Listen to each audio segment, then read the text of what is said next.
Welcome to Dollars and Cents with Freedman Financial, the home for financial advice in a language you can understand. Created by Marc Freedman of Freedman Financial, he and his team of certified financial planner professionals will discuss timely topics that help individuals and families make smart financial decisions. And now, get ready for this week's edition of Dollars and Cents with Freedman Financial.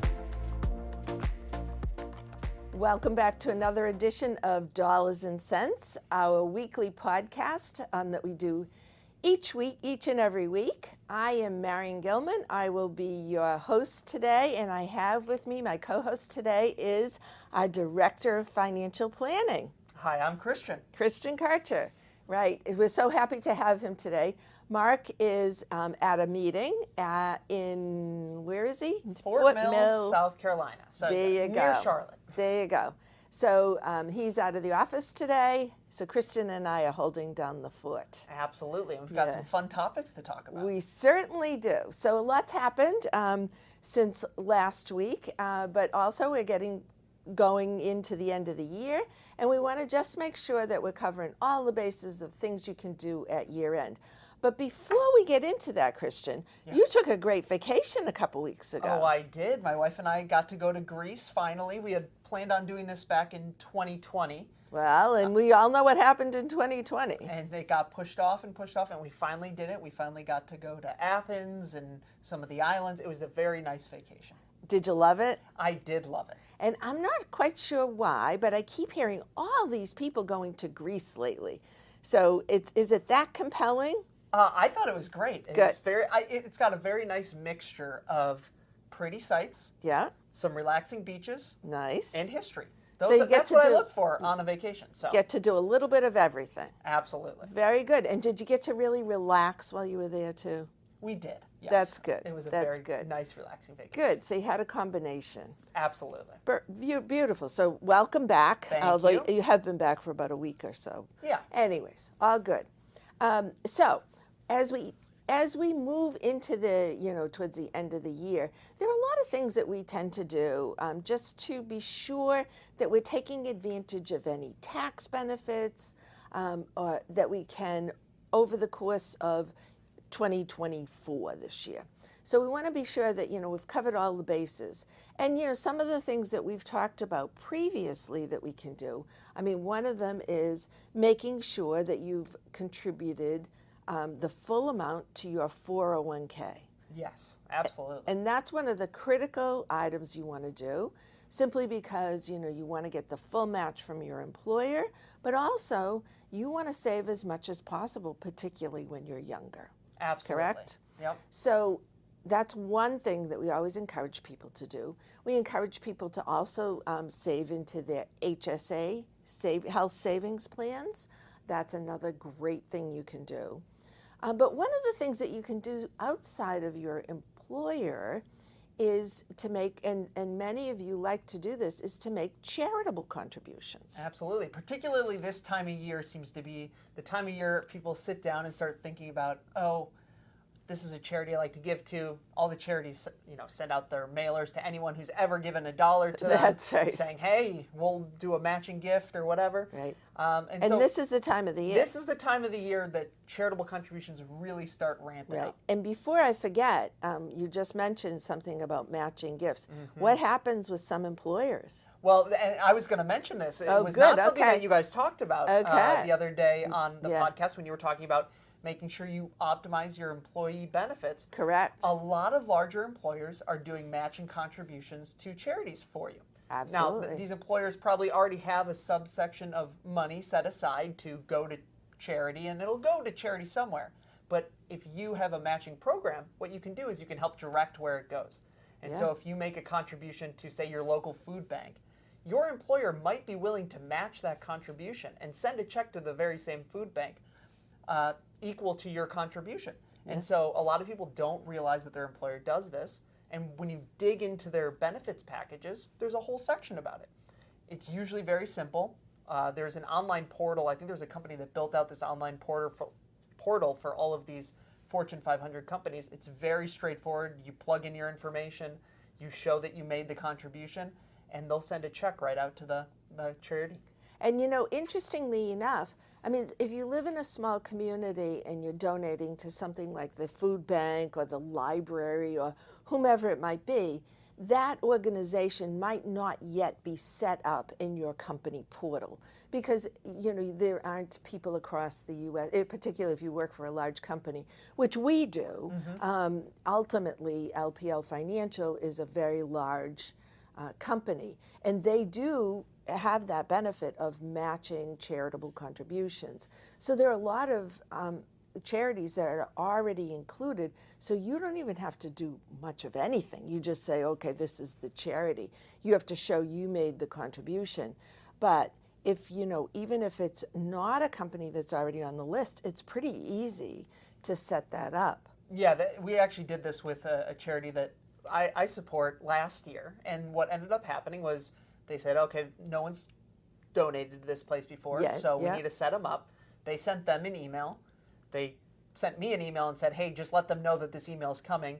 They filled out some very basic information about their charity, how it's registered, their general status, and where to make a contribution payable to, and they sent out the check. Yeah, it's great. I actually did the same thing, and so it's really a wonderful benefit. And for a small local charity, it can mean a lot. I think sometimes we forget that we might be giving a relatively small amount of money. However, once that gets matched, and for a small local charity, $100 can mean a lot to them. It's not insignificant. So that's one of the benefits you should absolutely look for. But there are other tax benefits as well. When we make a charitable contribution, it used to be under the old rules, and remember we had a huge tax changes several years ago. Under the old rules, when you made charitable contributions, they were tax deductible. But that all changed. Well, it kind of changed. Okay, so explain a little bit to us. Yeah, so the charitable contributions are still deductible. It's just so few people are actually claiming itemized deductions these days. Right. So when they made the tax law change in 2019, they increased what's called the standard deduction. Correct. For everyone. Right. And this made it so that about 90% of people no longer itemize their deductions. And by the way, that standard deduction increases over time as well. We just heard that the IRS just announced that the standard deduction for next year is going up to $15,000 per person or $30,000 for a married couple. It's a pretty significant amount of money. That's right. And so continue. For individuals who used to itemize and make charitable contributions, if they donated $1,000 to a charity, they would be able to deduct that from their taxable income. So if you made $100,000, now you're saying, oh, I only made $99,000. Not bad, Not bad. And if you're at the 24% tax bracket, that's a big savings. It's $240. That is a big savings. Right. But with that new standard deduction being higher, a lot of people are making those contributions and they don't get the tax benefit from it. Correct. Which is unfortunate for the people.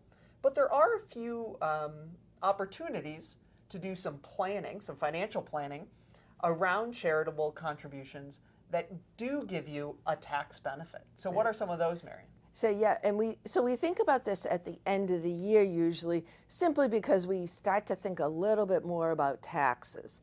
And I think as we previously discussed on one of our podcasts, this year we've had some significant growth in the market, and it's likely that there will be capital gain distributions from people, from various investments that people own. So it could be a year where you end up paying a little bit more in taxes. One of the ways that you can do some planning around this and make a charitable contribution is potentially to take a highly appreciated security. So let's say you own an individual stock or an exchange traded fund or a mutual fund, which is a collection of stocks, and you wanted to make a charitable contribution of $1,000. Well, let's say that in this stock that you own or mutual fund that you own, it's worth $1,000, But if you sold it and gave cash to the charity, you'd have to pay the capital gain on whatever was the appreciation. And that is the price today, or the price at which you sell it at, less the amount you paid for it. And that that appreciation might be, $500, or, could be whatever. And you'd have to pay tax on that.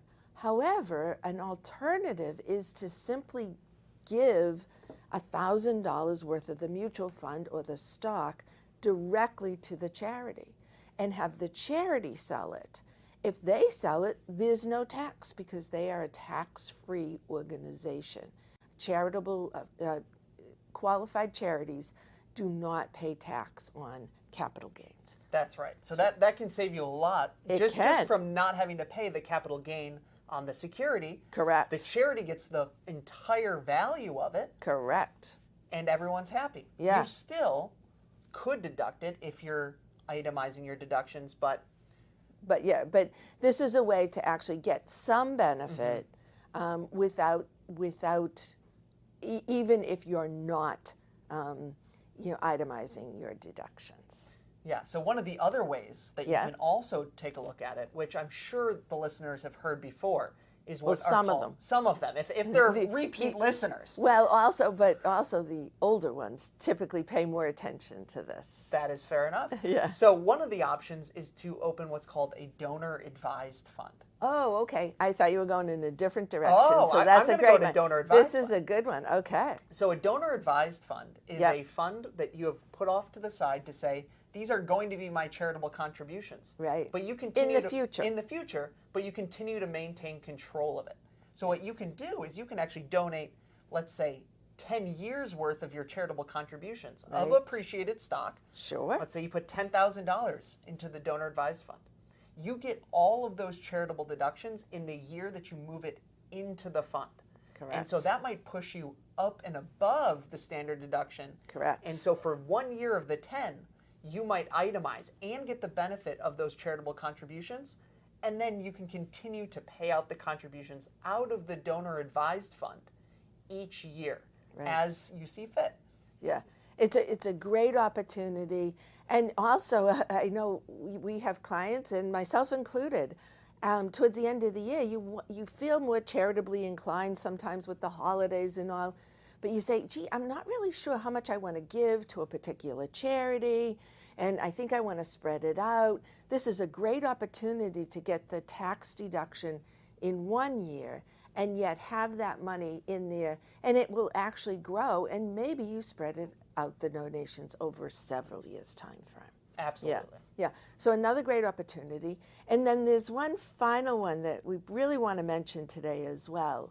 Yes. You want to talk a little bit about that one? Sure. I think you were trying to get to it This before I is talked the one about I the was donor thinking advised about. fund. Right, exactly. But for those of you that are over 70 and a half and are retired and have retirement accounts, an IRA or a 401k, you can also do what's called a qualified charitable distribution.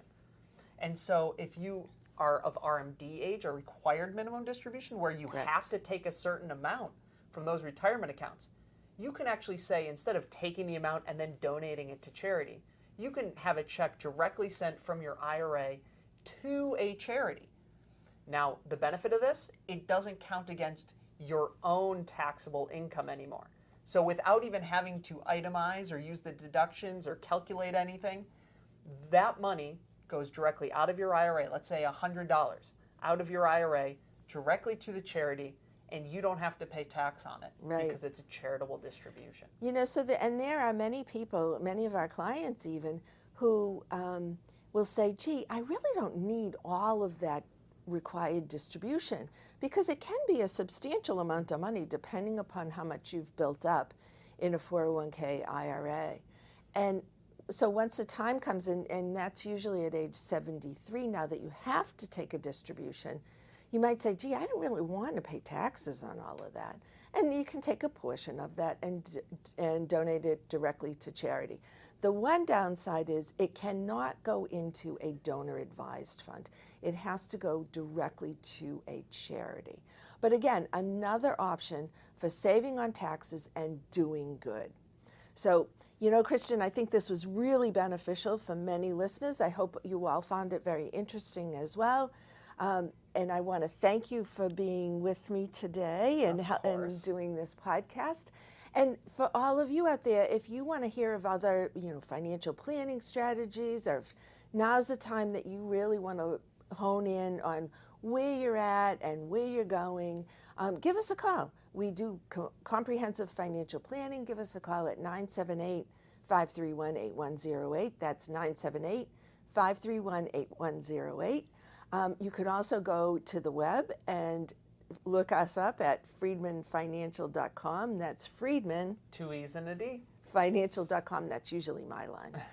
But anyways, and you can go to our website, scroll down on any page. You can sign up for our email, our newsletter, which comes out every Friday at 10:30 in the morning. And this podcast actually will be prominently featured there. You can play it from there. But please, never hesitate. We look forward to potentially talking to you in the future. Have a great week. Thank you, everyone. Thanks a lot. Bye-bye. During today's episode of Dollars and Cents with Freedman Financial, your host may have discussed specific financial planning and investment ideas that are for general information only and not intended to provide specific advice or recommendations. Please remember that investing involves risk and may include loss of principal. Always consult a certified financial planner professional, qualified attorney, or tax advisor prior to investing to determine what is appropriate for you. Securities and advisory services offered through LPL Financial, a registered investment advisor, member FINRA, SIPC.